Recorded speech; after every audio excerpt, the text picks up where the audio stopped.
Hello, welcome to another Yin Yoga practice. My name's Simon. Make sure that during the practice nothing hurts, stay a little back from edge and enjoy. Let's start in a seated posture like so, just an easy cross-legged position.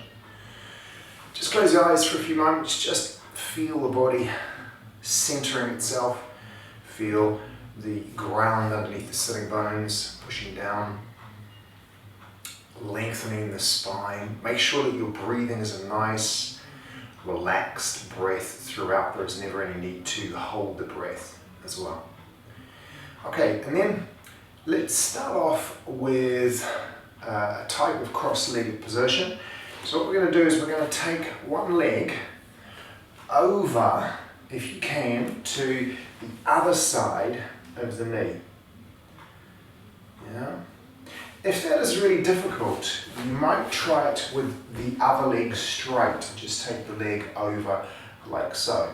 But if you can, one leg is bent and the other leg is over the top of it like so. Now try and keep both sitting bones down on the ground. Once again, just closing the eyes, just feeling that nice stretch across the gluteus area.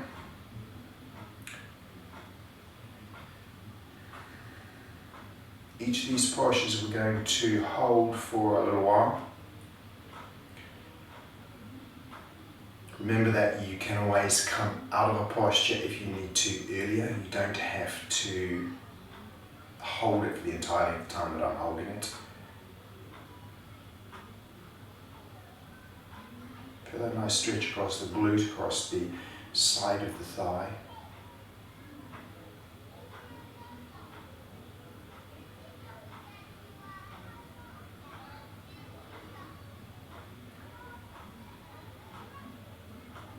We're going to try and hold each posture for a minimum of 30 seconds. Over and above that, anywhere up to a few minutes. This is a Yin Yoga practice. Yin meaning longer holds, all ground level postures, so they're all sitting and lying down. Yin coming from that concept of yin and yang, two halves to one whole. Opposite but complementary facets of the same thing.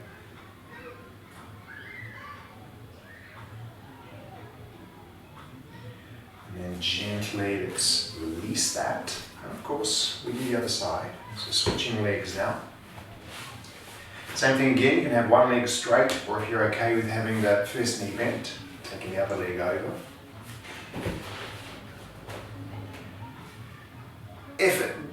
If the sitting bone doesn't quite come down straight away, just hold, try and relax as much as you can so you can feel things releasing as you hold.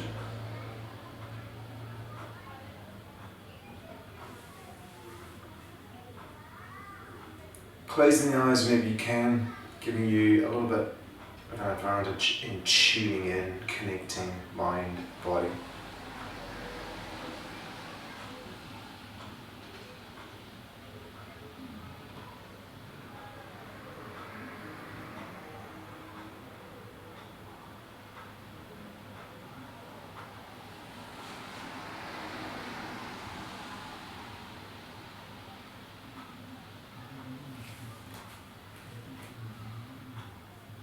Remember that the most important thing is that nothing hurts. Nothing should hurt. If something hurts, ease away from that point in the posture. Back off a little. Look for pleasant, avoid unpleasant sensation.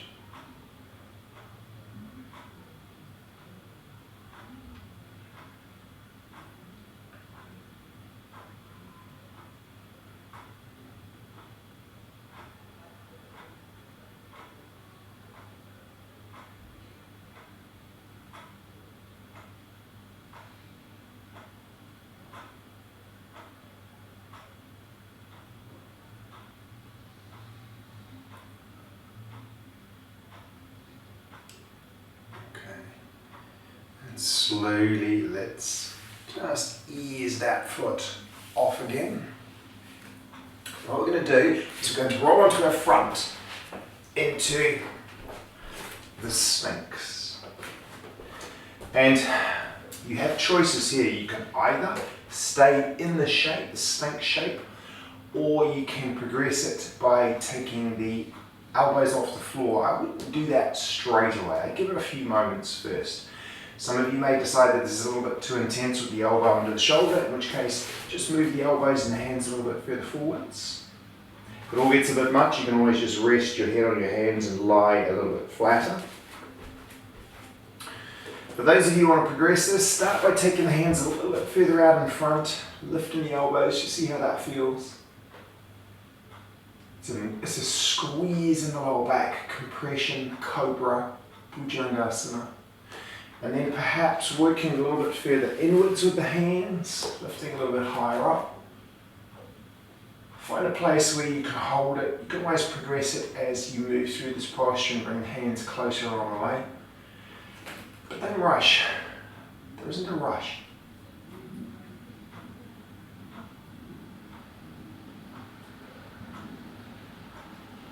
Beautiful squeeze on the back of the body.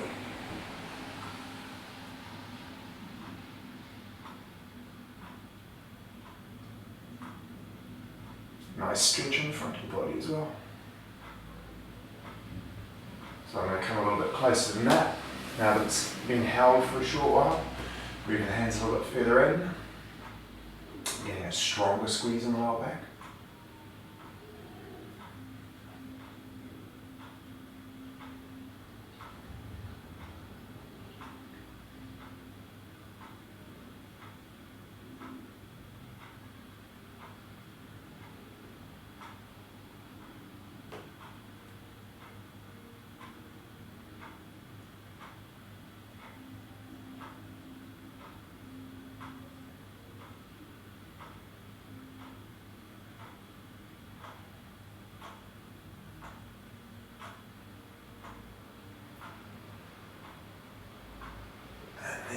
Slowly let's peel down from there. We need a counter posture. We need something that takes the spine in the opposite direction. So either child's pose of one sort or another.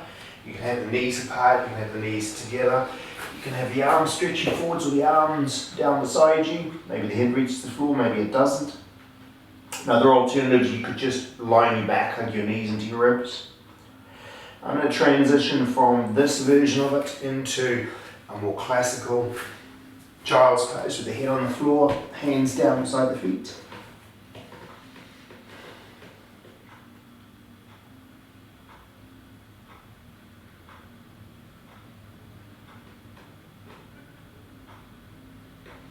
And we're going to treat this more of a transition today, so I'm not going to hold that for too long.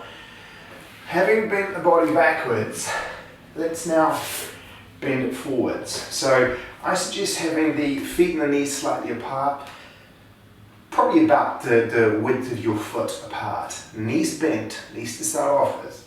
And we're going to fold forwards here, nice stretch for the lower back, nice stretch for the back of the legs. You can do a number of things with the arms. You could wrap the arms around the legs like so. You could just place the hands either on the shins, perhaps underneath the heels or the soles of the feet, which is where I'm going to start at least. See if you can feel the neck lengthening, see if you can feel that beautiful stretch across the lower spine too. And again, I'm going to close the eyes for this. I'm just going to hold it for a little bit. As you progress, maybe the posture deepens, maybe the legs stretch out a little bit further.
Beautiful stretch, and it's a powerful stretch and one that we mustn't underestimate and we must be very careful coming out of. So from there, we're going to slowly make our way to lying down on our back.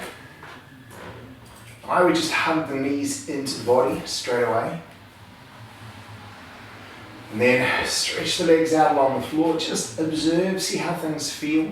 If you get an after effect, as mentioned in the previous classes, you just bring the knees back in towards the body and hold there for a little bit longer. When you feel ready to, stretch the legs out. Let's just spend a few moments here. A mini Shavasana, if you like, just let the spine and the back settle. There is no harm in spending a little bit of time between postures, just letting the body come back to neutral. And then from there, in order to come up, it's always best to bend the knees, roll to one side, use your arm rather than your back to push up. Next set of postures, we're going to do some work on the leg muscles. So to begin with, straightforward lunge. Easing forward so you feel that beautiful stretch across the front of the thigh.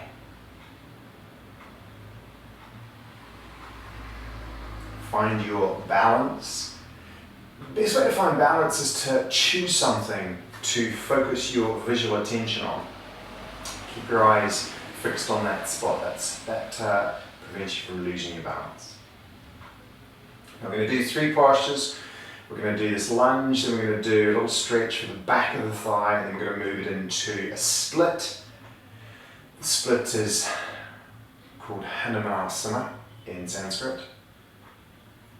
A split gives us a visual in our minds, but this is simply about taking it as far as you can take it. Don't worry about what anybody else can do in a split. Don't worry about what it looks like. Aim for getting that powerful stretch sensation, but a pleasant sensation in all of the muscles involved. So from here, bring the hands down, shift away from that front heel. Now we're not sitting all the way back on the foot, we're just having the hands on the floor, feeling that nice pull across the back of the thigh. And we'll stretch the front of one thigh and then the back of the other. We're going to put the 2 things together, and that is essentially a split.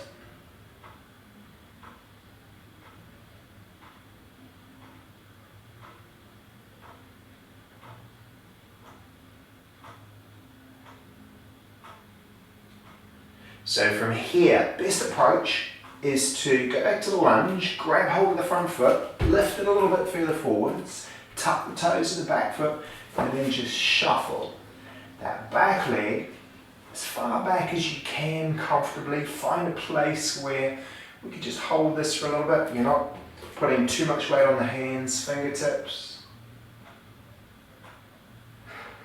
Looking forwards.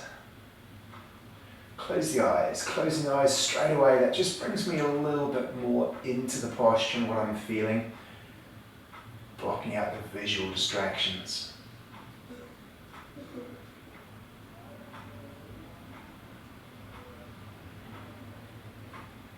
Feel that stretch across the front of one leg and the back of the other.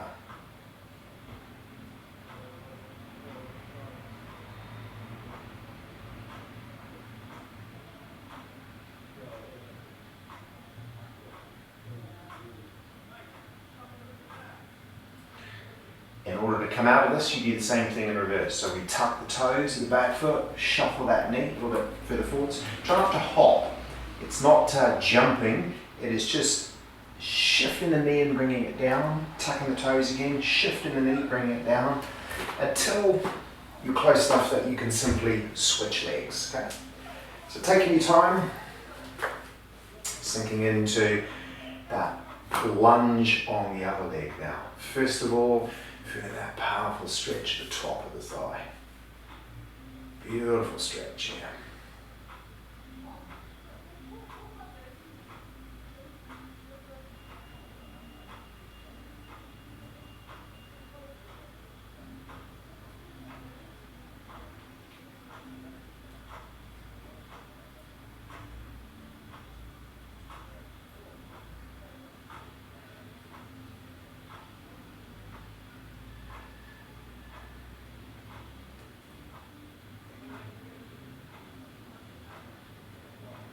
And then from there, the hamstring, the next step is to ease backwards and away from that front heel. Feel that nice pull across the back of the thigh.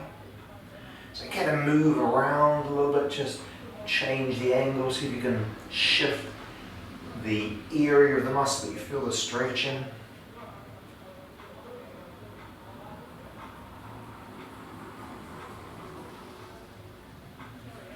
We're going to move that into the split as well, so easing back to the lunge, lift that front foot slightly further forwards, use the back foot to go the rest of the way, shuffling that back leg further and further, feeling that point where you can hold this for a little bit, getting that nice stretch across both legs, back of one, front of the other. Finding that point, and then just again closing your eyes.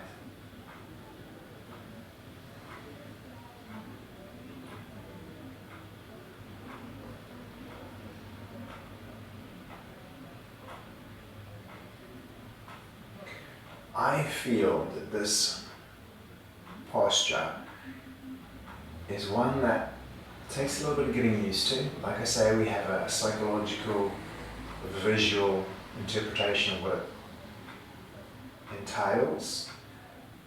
And it's quite an intense posture. It involves the biggest muscles and joints in the body.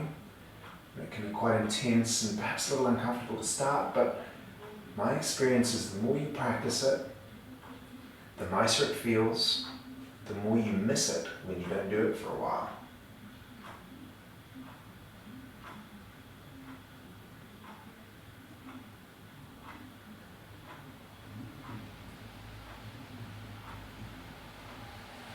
Okay, then to come out of it, tuck the toes at the back, shuffle that knee carefully, further and further, until you can simply ease out of that posture. Now, what I'm going to do next today is a version, it's a yin version of the fish posture, or Matsyasana in Sanskrit. What you really need is either a yoga brick, and these can come made out of wood, cork, or foam, or something that approximates that size. So if you look at that, it could be perhaps something like a dictionary, or a book that is that shape. And what that's going to do is prop up the upper end of the back. So you place it on your mat lengthways. And then you sit just in front of that brick, and you're going to ease yourself back so it is right between the shoulder blades. Might take a bit of experimenting to get it just in the right place. And then once it's there, you bring the head to rest on the ground. Now, let's say the head is not quite on the floor. You could put something else underneath the head, perhaps like a thinner version of a book or a yoga block. Yeah. You can keep the knees bent, or you could stretch the legs out. So I'm just shuffling this until it gets just in the right place. To me, that feels just right. It's between the shoulder blades. It does not feel uncomfortable. It feels nice. It's a really nice opening effect across the front of the body and the ribs as well. Nice stretch for the neck in a nice gentle way. And I'm just going to stay here. I'm just going to close the eyes for a little bit.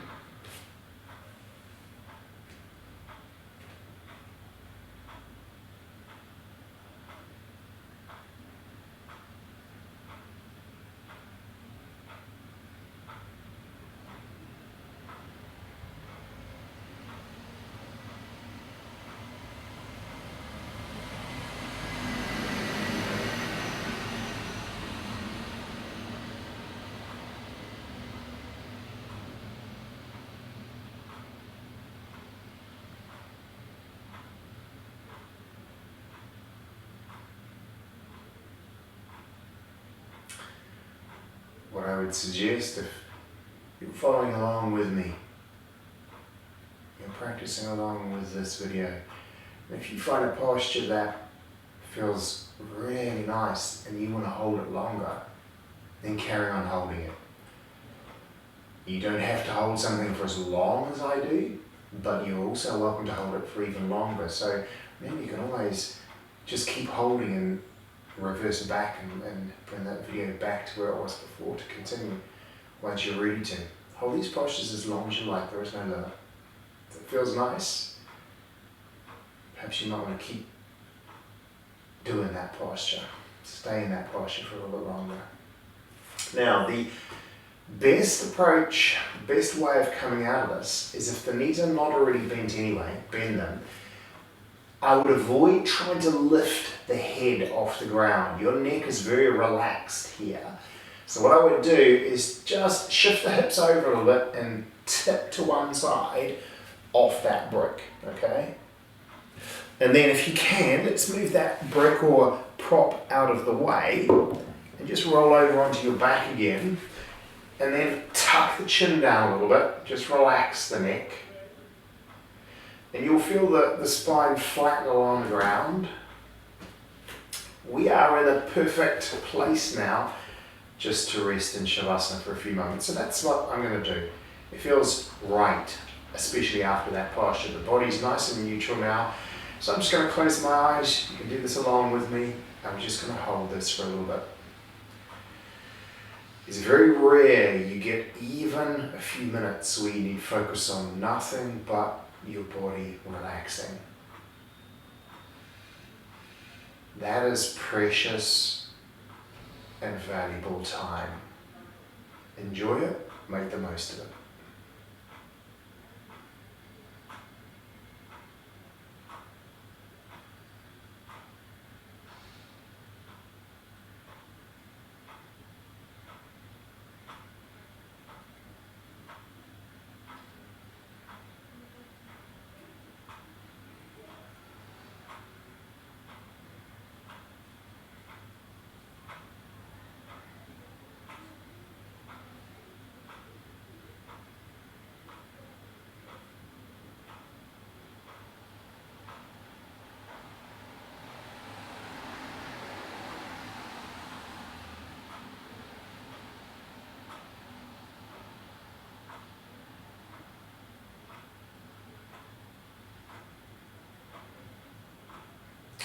And starting to bring some movement back into the body, just moving the fingers, moving the toes, bending the knees, and just carefully, once again, rolling to one side, coming up from there. And that is our practice today. I hope you enjoyed that, and I look forward to seeing you again very, very soon. Bye-bye.